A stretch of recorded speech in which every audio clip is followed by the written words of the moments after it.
Greetings everybody, it's Rob from Sage Tower Games, and I'm back making another video about Unfathomable, and it was actually shown off a bit in Gencon this year by Fantasy Flight. They made a stream where they showed 6 people playing the game in a video that the stream was over 3 hours long, so I'm not going to go through the entire video for you guys. I'll post a link in the description to the actual video from Fantasy Flight so you guys can watch the full-length video from there. But what I did want to discuss about this particular game was some highlights that I saw that I wanted to bring up. So the first thing was the idea of a cultist character. So you have your humans, you have your hybrids, and then you have a cultist character as well if the game is big enough. I'm not sure, they play a 6 game, so I'm not sure if it's only for 6 or for 5 players and 6 players. Maybe there's a cultist involved, I'm not sure. But the way the cultist plays is they can only win the game if the humans lose, but it's on the very last travel track, which is basically when they're about to hit Boston. If they lose then, that's when the cultist wins, and only then does the cultist win then. So the cultist doesn't want to sabotage too early. They want to wait till the game's almost over and then reveal and sabotage. Now, that's pretty interesting. And this actually shows the travel track was kind of shown a bit in play. Pretty useful at how it actually works. It's pretty much 4 spaces, so you get up to 4, then you get the waypoint cards to kind of get yourself along the travel. Speaking of travel, one thing that's really cool about traveling with the actual ship is that when you travel with the ship, any deep ones that are in the water actually will move down the ship. So that if they'll start by the bridge up near the front of the ship, and as you actually travel, they'll actually slide down a whole space and start going farther down the ship. So that's a pretty cool thing that was actually interesting to see. Another thing that was cool was that in the actual Mythos cards that you draw at the end of your turn, there are some cards that are hero specific cards that say, you know, for Beatrice, for Arjun, for Jamie, and they kind of specifically are scenarios for those characters. They did answer that if that character isn't in the game, just discard it, draw another one.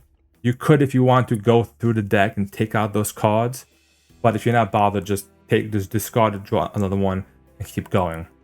It's easy setup time. I'm all for easy setup times. These games take a big time to set up, so anytime I don't have to do that, I'm fine with that. Also, in terms of attacking enemies or creatures, it looks to be if you want to attack a deep one, you got to get a 4+ on a hit, as opposed to if you're trying to attack a traitor, is a 6+. And it looks to be a D8 was the dice that you use to roll most of these cases. You also gain skill cards. We talked about a bit in our last video.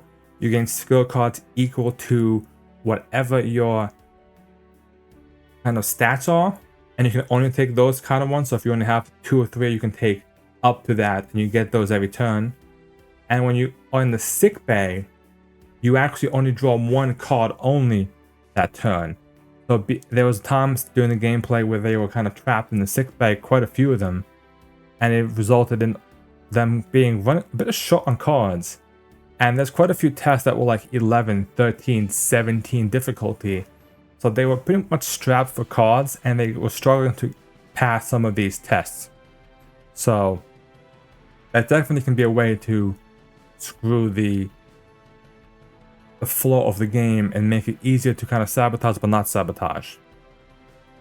Now, what's interesting as well is that if you are in a space and the demon is in the space with you, it cannot damage the space until it defeats you. So you can essentially block anybody from damaging it. They have to hit you first. Same if a traitor is there, you have to deal with the traitor or the deep one before you can interact with the space itself.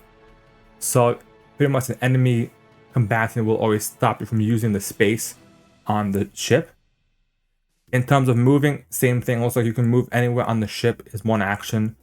It's not like a space by space thing. So one action to move anywhere you want. What I will say that kind of, maybe in this particular gameplay, was kind of lacking was the passengers really weren't much of a threat. I think only like 4 or 5 maybe have came out throughout the whole game. Some of them they quickly rescued, no problem. I thought the passengers would be like out amongst the ship kind of the whole way, but it really wasn't. It was kind of, you could put them at risk, and then if they, if there's a deep one there, if an EMP blast, I call it EMP blast, but the ritual track basically, which if the ritual track triggers, it knocks everything off the ship that's outside. So there really wasn't much, and it looks like as well the passengers, once a passenger is defeated, you flip them over, and if they have a dot, you lose a soul. If they have an X, you don't lose anything. So that being said, some of my final thoughts about watching this playthrough game was it actually looked pretty fun.